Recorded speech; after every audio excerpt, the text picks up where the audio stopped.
nous avons donné l'autorisation à la plateforme démocratique de marcher. Nous avons été surpris d'entendre le ministre de l'Intérieur interdire cette marche. Dans aucun État démocratique, on interdit des marches. D'autant plus que la marche que nous voulions faire est une marche pacifique. Nous avons été molestés, gazés. Et aujourd'hui, nous sommes là, encerclés à Canal. C'est tout à fait inadmissible et inacceptable. Et je pense que si le président de la République a à cœur les intérêts du pays, il va faire baisser la tension. Parce qu'il faut appeler au calme. Et comme l'a dit le président Azanaï, il faut que cette plainte soit définitivement retirée pour que nous puissions nous atteler à ce pourquoi les populations nous ont appelés, le développement. Les gens, les Béninois veulent vivre en paix et ils veulent vivre mieux. Aujourd'hui, ils n'ont ni la paix, ni le pain. Et donc, il est important qu'à partir d'aujourd'hui, on comprenne que la démocratie, c'est notre bien le plus précieux. Nous l'avons obtenu de haute lutte et on n'acceptera pas que quiconque remette en cause effectivement notre système démocratique. Donc je veux simplement joindre ma voix à celle de mes prédécesseurs pour dire trop, c'est trop. C'est sûr que votre plainte, sinon votre mécontentement est attendu, c'est arrivé à destination, c'est sûr. Nous allons retourner sur l'honorable Candide Azanaï. Candide Azanaï, je disais tout à l'heure que vous avez organisé une marche dans la ville de Cotonou pour manifester, dire votre mécontentement sur les enlèvements frauduleux, si l'on rappelle, tel que vous l'avez qualifié. Dites-nous comment ça s'est passé depuis Cotonou avant que vous n'arriviez ici à Canal 3 où vous avez trouvé refuge, on peut dire. Écoutez, et moi je voudrais remercier et vous saluer tous les Cotonois, tous les peuples béninois. Et j'ai été invité à une marche organisée par la plateforme et l'ensemble des forces démocratiques de la nation qui avait trois objectifs. Le premier, c'était de protester contre la tentative crapuleuse de mon enlèvement qui a échoué, et tentative organisée par Boniaï, commanditée par Boniaï, parce qu'il y a les éléments de la garde présidentielle qui étaient au domicile de mon épouse, avec un contingent de plus de 25 personnes lourdement armées, et tout un quartier cerné, avec des véhicules blindés, et je pense que c'est suffisamment grave. Donc, il était normal que les démocrates qui ont rendu visite à ma famille, qui ont soutenu et remercié mon épouse, qui a eu un excellent comportement. Et puis, voilà, et je pense que le premier objectif, c'était ça, protester contre les enlèvements. Et à travers ce qui s'est passé contre moi, profiter pour exiger que la lumière soit faite sur tous les enlèvements et les disparitions commis sous le régime d'Aïboni. Il faut que cela se fasse. Donc, le premier objectif est là. Le deuxième, c'est de demander, de protester contre la violation des droits basiques, universels. Et des droits de l'homme, les libertés universelles, fondamentales, mais aussi les droits économiques, les droits sociaux, les droits politiques. Et dans ce registre, exiger le respect de la Constitution. Le respect de la Constitution. Le respect des règles de l'état de droit. Le respect des procédures d'un système démocratique. Troisième objectif, les organisateurs de la marche ont dit qu'il faut identifier les auteurs, co-auteurs, complices et commanditaires des actes de violation des libertés, d'humiliation du citoyen. Et là-dessus, ils sont clairs, le cerveau de l'organisation, de la gouvernance, de tricherie, de violation des droits au Bénin, et là, il Bénin.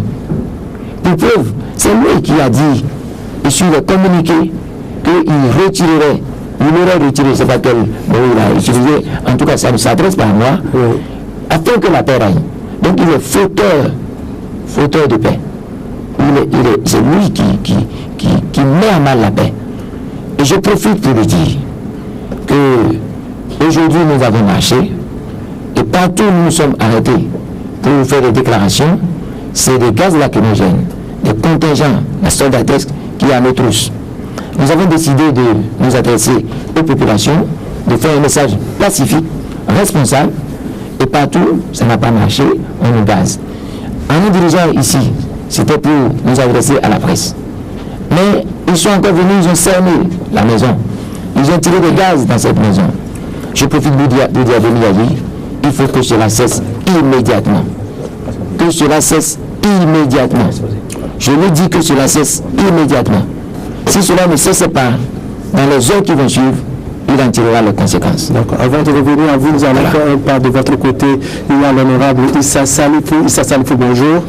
Vous avez participé aux côtés de l'honorable candidat Azanaï à la marche d'aujourd'hui dans la ville de Cotonou. Dites-nous quelle est votre lecture de ce qui s'est passé sur le terrain. Merci beaucoup. Ce que je dois dire, c'est que le peuple en a marre. Plus de 60% ont voté contre le FCB dans ce pays. Et les 40% des FCB ne peuvent pas faire la loi aux autres 60% qui ont dit non. Je parle sous le contrôle des résultats sortis de la Cour constitutionnelle. Quand vous lisez correctement, vous allez voir que c'est 40% FCB, 60% les autres forces de ce pays. Et M. Azanaï a raison. Moi, je suis aujourd'hui ici, d'abord en tant que porte-parole de notre alliance, l'Alliance Soleil, pour dire que nous sommes partie prenante de cette marche. Nous avons un slogan qui dit Yahi, c'est fini. Yahi a fini son régime. Vous allez voir, si la semaine prochaine on met le président de l'Assemblée nationale, à partir de ce jour, le président ne pourra plus faire certaines choses dans ce pays. Vous voyez, est-ce que si vraiment pour une marche, on peut jeter ça dans la foule? Moi je trouve que ceux qui ont jeté ces gaz lacrymogènes dans cette foule sont irresponsables. Ils doivent être punis. Et ils doivent répondre. Parce que quand la foule ne vous attaque pas, vous ne pouvez prendre des gaz et jeter. Moi j'ai vu ça directement. D'abord, depuis Père au Pierre, ils ont jeté ça dans la foule. Et ça se répète ici. Ça se répète ici, jusqu'à Canal. Partout, ils jetaient des gaz lacrymogènes. Moi je trouve que ce n'est pas juste. Il faut que vraiment ça s'arrête. Aujourd'hui, quoi qu'on dise, la majorité n'est plus dans le temps du pouvoir. Le pouvoir est finissant. Il faut savoir, raison garder. Il faut être vraiment responsable. Il y a eu de la pression pouvoir, il venait de nulle part. Il venait de nulle part. D'abord, ce n'est pas un militaire. Nous avons vu qu'il y a dans ce pays, un militaire, on n'a jamais vu des choses qu'on est en train de voir. Ce n'est pas juste. Mais de toute façon, dans les jours qui vont suivre, nous allons mettre un autre président de l'Assemblée qui ne sera pas du pouvoir, et vous allez voir que beaucoup de choses ne seront plus possibles. Et ceux qui jettent ces gaz lacrymogènes vont répondre, parce qu'ils sont connus. Nous les avons filmés, nous avons leurs photos, nous connaissons qui ils sont. Ils seront traduits devant la justice. Parce qu'un jour, ce pouvoir va finir, et c'est à partir de la semaine prochaine, juste le 15, le 16, quand on va mettre un nouveau président de l'Assemblée nationale, c'est terminé. D'abord, je voulais dire que nous sommes derrière Azanaï aujourd'hui, nous sommes derrière lui devant, et demain, on sera toujours avec lui. Vous avez toutes les personnalités qui sont là. Il y en a qui n'ont pas pu le faire parce qu'ils n'ont pas aussi la force pour marcher, pour courir, comme nous. Mais nous, on a tenu jusqu'ici.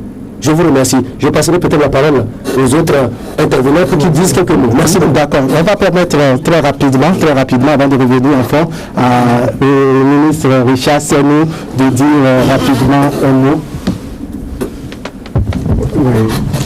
Merci beaucoup. Canal 3,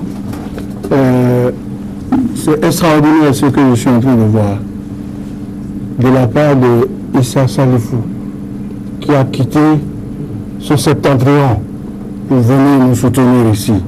Et je voudrais le remercier au nom de tous les gens, de tous les démocrates du septentrion. Je voudrais que le peuple béninois reconnaisse en l'honorable Azanaï un vrai leader.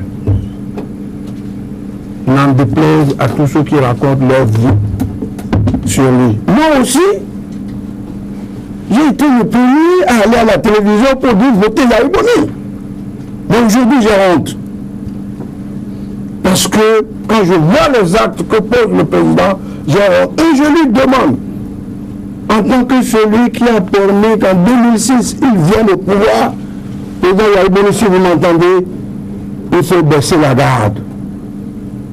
Il y va de votre intérêt, il y va de l'intérêt du peuple béninois, et sachez que vous avez affaire à des gens qui sont déterminés, qui sont prêts à faire tout. Si vous ne baissez pas la garde, vous auriez décidé de ce que vous allez devenir vous-même. Moi, c'est ce que je dis. Et je n'ai pas peur de le dire. D'accord. Pour l'essai, je vous remercie. Merci. Pour l'essai UCO, c'est à votre tour maintenant. Dites-nous, comme les autres, vous avez aussi pris part à cette marche dans la ville de Cotonou. Comment ça s'est passé?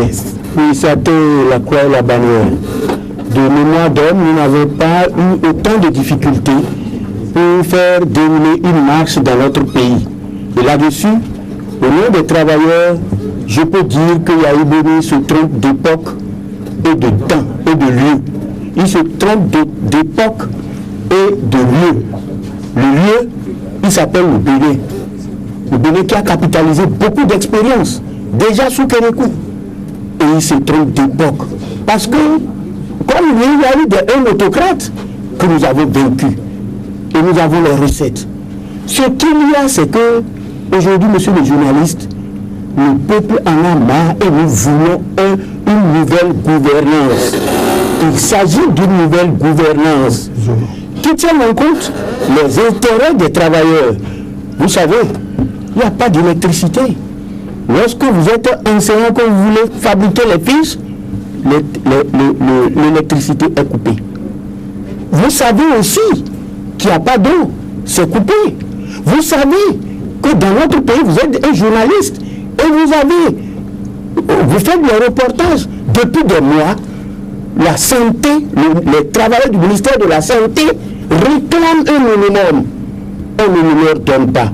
Vous savez aussi qu'au niveau donc du NAMAB, les gens sont aussi en train de refuser un certain nombre d'exactions. Les enseignants, je n'en parle plus. Il y a un test qui leur dit, qui leur demande, qui les autorise à avoir 1.25. On refuse de le leur donner. C'est l'autocratie de Yaïssa. C'est pour ça que les travailleurs ne sont pas dupes. Mais comme Laurent l'a dit, il faut qu'on les réveille.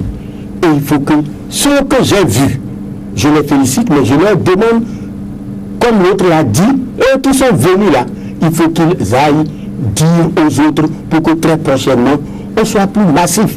Parce que Yahya ne doit pas savoir, ne doit pas se dire que le Bénin est un territoire conquis. Le Bénin n'est pas sa chasse gardée, même s'il a eu des stages ailleurs. Et ce ailleurs, vous le connaissez, ça ne peut pas se passer ici. Alors, une nouvelle gouvernance pour notre pays, et comme vous le dites, c'est ça, ça là. C'est dans la maison que nous l'avons ramassé. Dans la maison, c'est-à-dire dans 43 maintenant ici. Que nous l'avons ramassé. Ça. De quoi ça veut dire? Il s'agit d'une grenade dégoupillée. Une grenade, vous voyez l'entrée, les produits sont à l'intérieur là, et on a les policiers ont lancé ça pour nous asphyxier dans un domicile privé. Donc encore une fois, après Azanaï, le gouvernement, puisque les gens que vous avez demandé tout à l'heure, est-ce que vous êtes sûr que c'est Yahya qui l'a fait? Mais c'est Yahya parce que c'est le ministre de l'Intérieur de Yahya qui est monté au créneau hier pour dire que la marche est interdite. Et donc, il a donné toute la puissance à l'armée, à la police, à la gendarmerie pour venir nous asphyxier ici. D'accord, votre message est bien entendu. Nous allons permettre à M. Zeno de prendre la parole. M. Zeno, vous aussi, vous avez pris part à cette marche dans la ville de Cotonou. Vous avez trouvé refuge ici à Canal 3 Bénin. Décrivez-nous la situation qui a prévalu dans la ville de Cotonou avant que vous ne veniez ici. Je pense que ceux qui sont passés avant moi l'ont bien décrit. Dès 8h30, on était à la place de l'Étoile Rouge, qui était complètement gendarmé. Les jeunes, tout le monde était là et nous demandaient qu'à faire la manifestation pacifique. Il n'y a rien eu. Il n'y a eu aucune provocation contre aucune force de l'ordre. Mais la marche ayant démarré, c'était stoppé à la hauteur de Vaudien, et pendant près d'une heure, il a été négocié la possibilité que la marche se fasse de façon pacifique. C'est devant le refus qu'il y a eu déviation vers le collège au pied, et vers Kodiam, où encore les gaz lacrymogènes ont tombé. La population a rebroussé chemin pour dire on va continuer. Ce que j'observe, et c'est triste pour notre pays, mais c'est bien pour c'est réjouissant pour mon peuple, c'est que le peuple aujourd'hui a brisé l'interdiction de marcher par le ministre de l'Intérieur. Le ministre de l'Intérieur, son intervention ne veut plus rien. Le peuple a dit non à son interdiction de marche. Alors Joseph Ottawa, très rapidement, vous allez ramasser tout cela avant qu'on le rende. Les revendications sont très claires. Non aux enlèvements crapuleux. Depuis Daïngo jusqu'à présent, et M. Laurent Montagnon a été au devant pour exiger par rapport à Daïngo. Deuxièmement, les libertés démocratiques. Troisièmement, que les violateurs de liberté soient jugés et châtiés. Merci, parce que sans ça, il n'y a pas de garantie. Joseph Ottawa. Merci bien.